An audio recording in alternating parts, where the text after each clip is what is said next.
Hey there. Before we get started on today's episode, I wanted you to know that on February 21st, we are offering our first physician brand and AI bootcamp. You guys, this is a 3-hour working event. It's not a webinar, it's a workshop. You're going to be building stuff. You're going to be using our custom GPTs, making your own GPTs, and walking away with content generating agents that are going to build for you forever.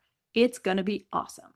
Please go to superdoctech.com/AI bootcamp and use the coupon code STORIES to get 50% off your ticket.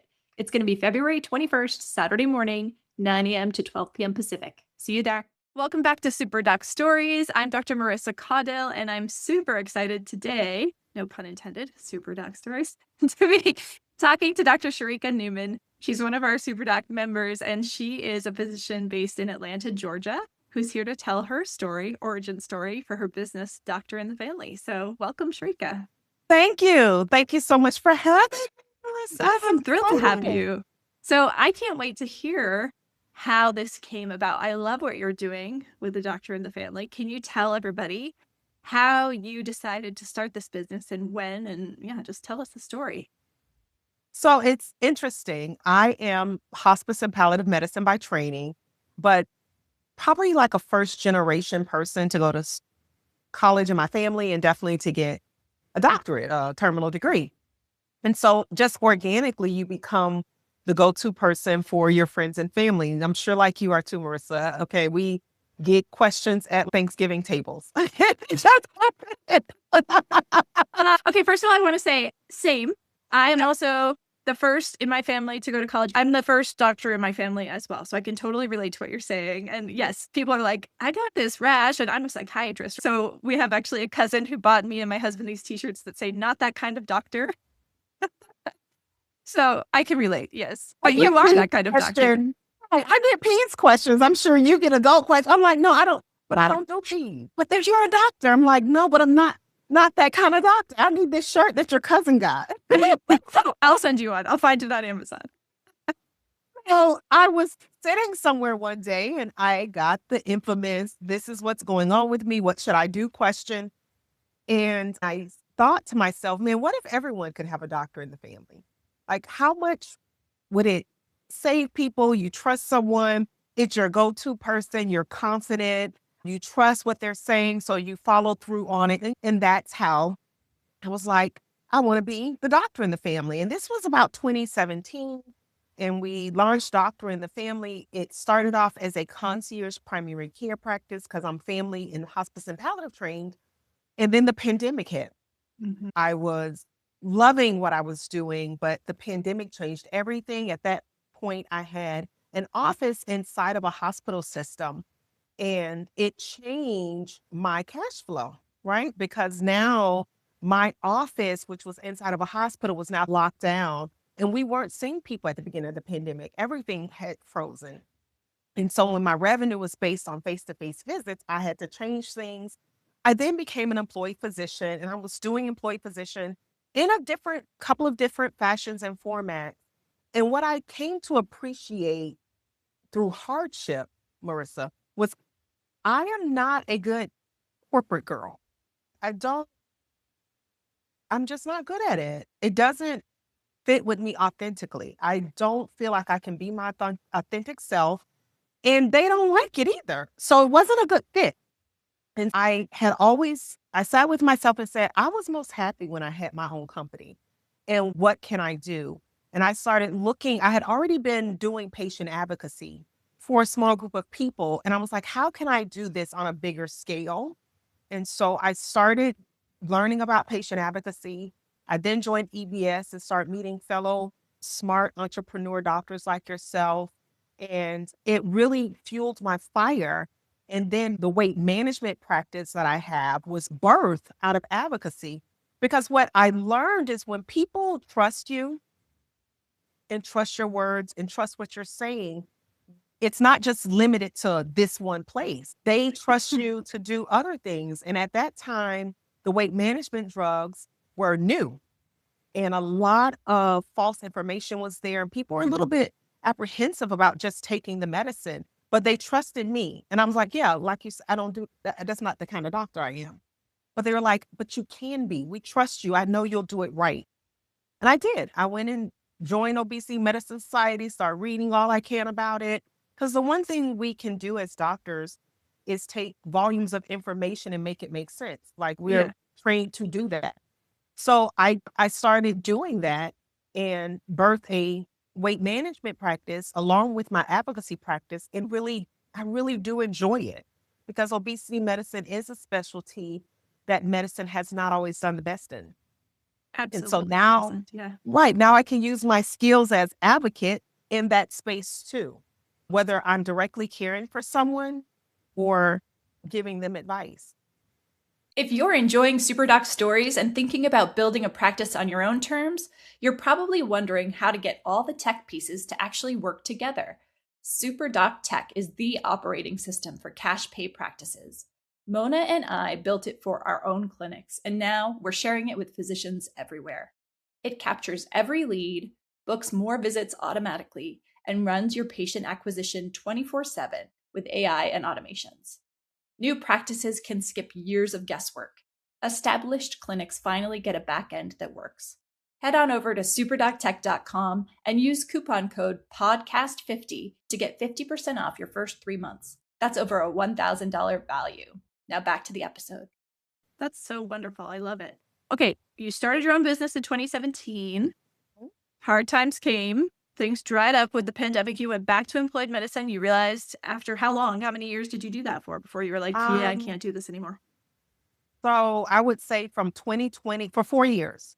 Wow, it's a long time. Okay. Yes. And then this new venture, but it was basically the same venture. Was it rebirthing Doctor in the Family? New branding? No, I rebranded. I redid the model. Everything is just different from what I initially set it up. I think the essence of it is the same, right?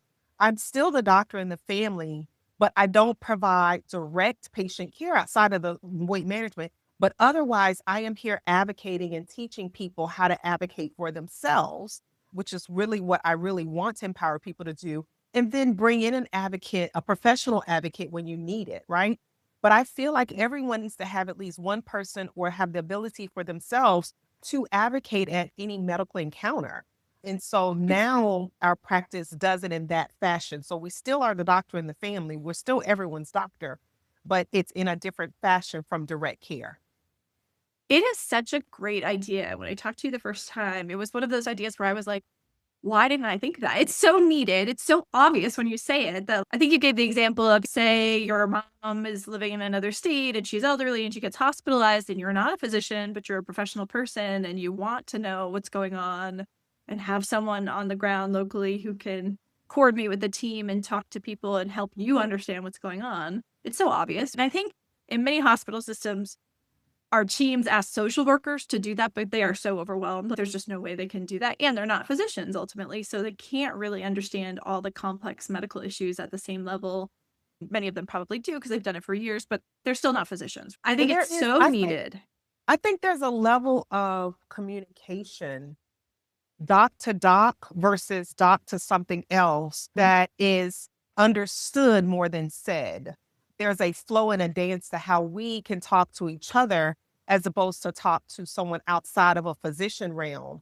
I also think that while social workers and people inside of our hospital systems do a phenomenal job at advocating for patients, it's different when someone is an independent advocate, meaning I have hired them to help me or my loved one speak in a way that we can't speak for ourselves or we're struggling to do, but that aligns with who I am. Yeah. It's Right? so important.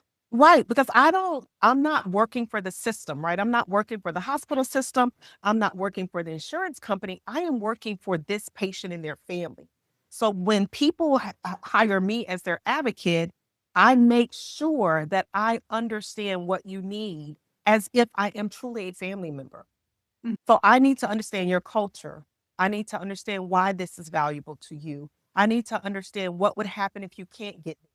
You need to understand the limits of medicine. And I usually try to explain it to people in a way that says, I know you want this, but unfortunately, medicine is not there yet. And it becomes such a smooth communication because I'm saying, I'm in this with you. I'm speaking as if you were speaking for yourself because I've had such deep intimate conversations to really get to know who you are and what you value. Because all of us make our decisions based on values, right? Like I chose Yep. to be an entrepreneur because the value stream that I have and what type of care I want to provide for patients and their families didn't align with what I was doing. It wasn't valuable. The insurance-based care model wasn't allowing you to do what you Insurance-based care valued. model, the value-based care models, the see 15 patients in a day. It just, I don't know about, I think we all talk about this a lot as doctor entrepreneurs. It just doesn't allow us to practice medicine that is authentic to us. And it feels a little perverse. At least to me, it felt a little perverse. Like if you spoke up too much, it was a problem.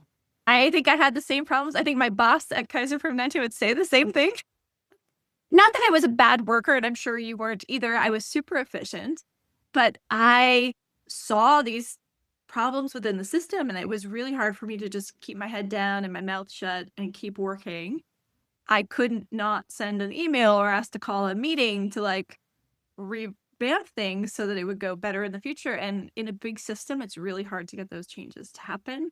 And it's very hard for a large system to trust the individual physicians enough to have autonomy to do their job the way we ideally should be allowed to do our job. Because again, within that whole nature of employment, there are a certain number of people, and I'm not bad-mouthing any employed positions by any means, but if you have a job and a paycheck and you're getting paid whether someone shows up or not, then the incentives are misaligned between you as the busy, overworked physician and the business that is running that healthcare system. Yeah, I'm very curious. So as a palliative care doctor, I can see so much value in what you do, and being able to navigate those conversations is actually reminding me, one of the last conversations I had with my father before he died was like asking him, do you have an end of life document? Have you written down what it is that you wish for? And he was like, oh yeah. And then he showed it to me and it made no sense. It was like, yes, I want to not be resuscitated and I want to get fluids and antibiotics. And I was like, why? And pain medicines. I was like, pain medicine, fine, but like, why would you want to keep getting the fluids and antibiotics and prolong it if you're ultimately felt to be like you're not going to survive this? And he was like, oh, but again, he was left to do this with probably an attorney and just told what he thought was reasonable, but he didn't have someone like you to talk him through it, and he didn't ask me at the time, and then it was just done. So I don't know what happened even at the end of his life, how it went down. But for you, I'm curious, like, how do people find you? Do they find you when a family member is in the hospital and they need that help? Do you work with people all over the country? Is this considered medical practice, or is this advocacy? And can you do it for someone anywhere in the US, even though you're You can do licensed it. maybe only in one state? How does it work? You can do it all over because I'm not practicing. So when I'm in the advocate role, I'm advising and I'm not Mm-hmm. practicing. So a lot of it gets done virtually for me. But I also offer in-person services where I'm hospital bedside or at appointment. And the appointments can be live or virtual. People have phoned me in. I have joined on telemedicine, different formats depending on where the patient is and the need. And so most of the time people find me predominantly through word of mouth. And what I'm discovering is now my social media is having people find me because I use social media to do a lot of education. That's so wonderful. I think more of us physicians need to be influencers and give out proper medical education. I think we talk about it amongst ourselves, like when the whole Tylenol thing came out, right? All of us who are doctors were all talking to each other like this is like we were saying to each other, but very few of us got on our platforms and said, causality is not correlation in some kind of way that make people make it make sense. But I think we need to do that more. And so that's really what I use my social media platform for. But then it makes people say, hey, Dr. Newman, I have a question for you. What do you think about this? To the point that we developed a quick question call, right? Hey, I just left the ER, but this is what's going on, blah, blah, blah. Or I saw you talking about this on social media. What do you think about this? Or these are the labs. So we developed this quick questions thing based off of the social media. And that's how people are finding me there. But the people that need a more intimate or prolonged approach usually find me through other people. And I think that's a really important point for everyone listening. When you do go out on your own as a physician and become an entrepreneur and start your thing that you're passionate about, whatever that is, most of your initial business is going to come from people who either already know you or are 1 degree removed from people who already know you. So I think one of the things we do at SuperDoc Tech is educate people about that like 80% of business comes from personal referrals, word of mouth. It's just so much more efficient. If I was in the need of what you offer and someone told me like, oh, have you talked to Sherika Newman? She's great. She helped my mom out with this thing, da, da, da. I'm so much more likely to pick up the phone that day and call you than if I see 20 ads. Just, do you need an advocate for a family member? And I didn't know who you were. Now you're the same in both cases. You're the same awesome person, but in one, there's credibility and trust and testimonial, and in the other, there's not. And so one of the big things that I think SuperDoc does very well is help physicians take advantage of that network that we all already have between our professional network, patients we've treated in the past, our social media followers, et cetera, and be able to outreach to those people on a recurring basis with minimal effort using automations so that they can then know and think about referring their friends and family who might need us to our website, to our calendar, to whatever it is. And you know what, Marissa, I think another thing we as entrepreneurs forget is really the grassroots stuff. Like in our own neighborhood, if they know that you're the doctor up the road and the Kiwanis Club is this way and your office is that way, they talk to the Kiwanis Club people. Just, hey, today is hypertension month. Let's talk about this, blah, blah, blah. And that too really helps. And I think what I learned in starting over is that visibility is so important. And I think we can't just limit it to what we see as big marketing dollars, but just being visible every day on your social media, visible in your local neighborhood, your 10-mile square, right? Mm-hmm. Like being visible there will probably go longer than anywhere else. Being present with the people that got your people, right? Like you said, like my family members are probably going to refer me before anyone else. I have a very strong network back home. Like my hometown, I love those people. We grow up like extended family members. We shared together since we were 4 and 5. We've been to high school together. It's like that community, like the true community. When I go back to my high school homecoming, I'm telling you, it's like a college homecoming. We have parents, we have food, amazing, and cater. It's just phenomenal. But when something happens in my hometown, which is in a whole nother state, they still call me because I'm the hometown girl doctor, right? My nickname is Pecan. Call Pecan, she'll know. And I do. I'm like, oh, this is my friend who's a doctor back there. But that matters, right? So if we develop a visibility within our own radius, that will probably drive our business further than any other thing that we think about. And I think sometimes we forget about that because we're thinking big marketing dollars when we think of business plans and blah, blah, blah. But no, your visibility can easily happen within a small radius around wherever your practice is or whatever you're doing. Because once you get people that say, no, you need to go over there, she trusts her, they'll do that. People will fly in to see you. People fly into doctors all the time. And so it's just, I think we just forget about it sometimes as entrepreneurs because it's not in the box, it's outside of the box. I think we like to make things more complicated than they are too as physicians. Maybe. At least I'm guilty of that. Like thinking marketing, it's got to be this big black box so that I would have to pay someone thousands of dollars to figure out for me. But I think the other thing is to step into that role of influencer, of announcing to your friends, to your family, I'm doing this new thing. That takes some level of courage and bravery and consistency too. You can't just do it one time. You can't send one email, one announcement, one post on social media and think, okay, I've opened my doors, people are going to come running. No, it has to be every day, consistently. You need a routine, you need a rhythm to putting it out in the world that you are available. And it sounds like you do that very naturally by just being your authentic self, but I'm sure you're also talking about what you're doing and you are on socials. Your socials are great. I definitely do it naturally, but I gotta say something, and this is not me just like throwing something out there. I absolutely love SuperDoc Tech. I remember when you guys introduced it, I was not sure of what it was. But then once I talked to you guys, I was like, no, I needed this 5 years ago.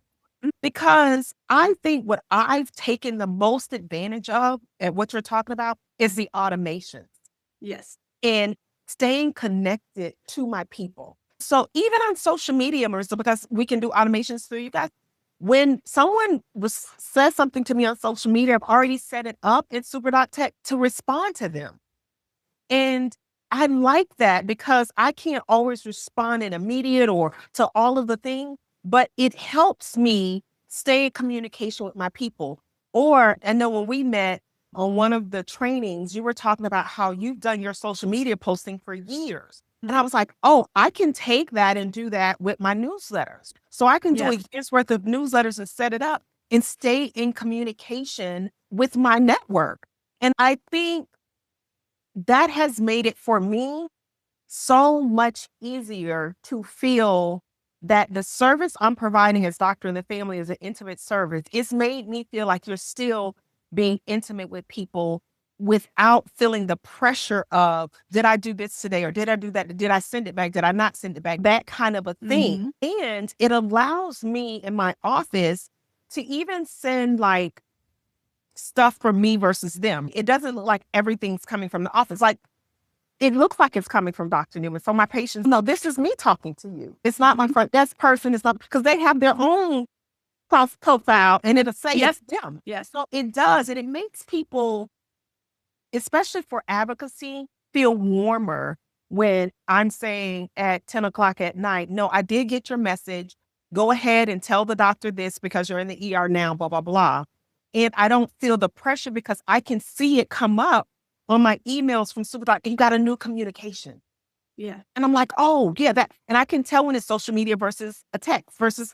And I think having this system has fixed for me in my practice, has made communication easier, whether it's to an individual or to the masses. That automation, sending my patients a reminder, hey, it's been 3 months, I need to see you. Or, hey, you helped me do this. The monthly focuses that we set up together, 120 iterations that we figured out. But now my patients love it. Every month you get a reminder that this is your focus for this month. And I'm sure they know it's automation, but it's me saying, I haven't forgot about you. And it makes such a difference when you just stay connected to your network and your community and stay present and you become the voice in their ear, right? Like our mothers, I don't care how old you are, your mom has been a voice in your ear forever. It don't matter. Even though I'm almost 50, I still say, oh, my mama said this because she became a trusted voice. And I think the automations help my practice do that. That's wonderful. I'm so glad to hear that the automations are helping you. That's exactly what we hope they will do, which is allow you to amplify your unique personal voice in a way that doesn't feel impersonal, because ultimately you wrote all those messages, right? You're just setting them up to go to people at the time that you know they need them most. So it's not some bot just saying, yo, you have an appointment. It is you writing a memo, writing a text, writing an email, but then saying, I want this to go to this person when this happens, when they've completed this part of their course, when they've done this 1 month earlier, when they haven't seen me in 3 months. So you're absolutely right. And you've put in a ton of work because your systems were very bespoke and customized for your weight loss. You care so much about your patients. You really want them to have a very personalized experience. So you're not lying that you did make 120 different automations for the different permutations of those executions, which is beautiful, but complex. Definitely give you kudos for figuring that all out and making it happen. If you were to give yourself advice, maybe 5 years ago, before you started this again, what advice would you give yourself? I think I would give myself the advice I give my patients all the time, and that's keep going. Like I tell Dr. Una this frequently. The you've learned harder things is like my little mantra. Every time I think this, I don't think I can do this. I don't want to do this. This feels hard. I don't know how everyone else is making this work. I remember that you've done harder things. And so that's what I would tell myself 5 years ago. Keep going.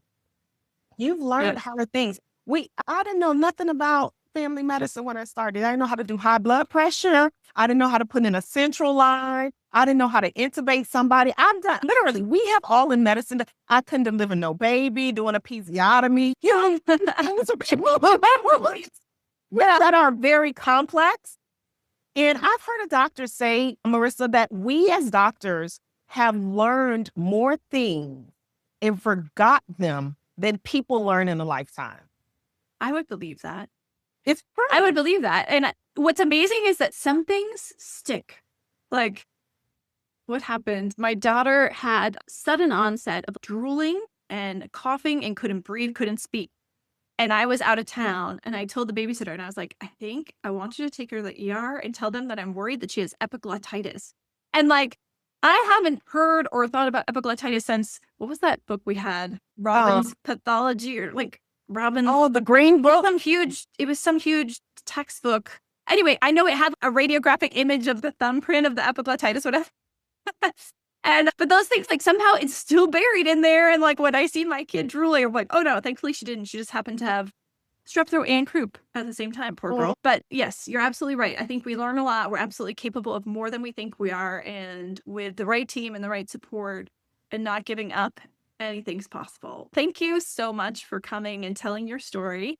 Everybody, I'm going to put in the show notes the links to Dr. Sherika Newman's social media and her website. If you or friends or family members have anyone in your family who could benefit from her advocacy work, or if you want to talk to her and learn more about what she's doing, because certainly I hope you're not upset at me for inviting this, but I think more doctors should be doing this kind of work. I'm sure that there's room for more competition in this field, right? Like, I'm sure you have more business than you. I mean, join Doctor in the Family. I'm actually creating something called The Family with multiple other doctors. Oh, awesome. So if this is something that interests you, reach out. Right? Yes, please do. Okay. Awesome. Wonderful. So thank you so much, Sherika, for joining us today. Thank you.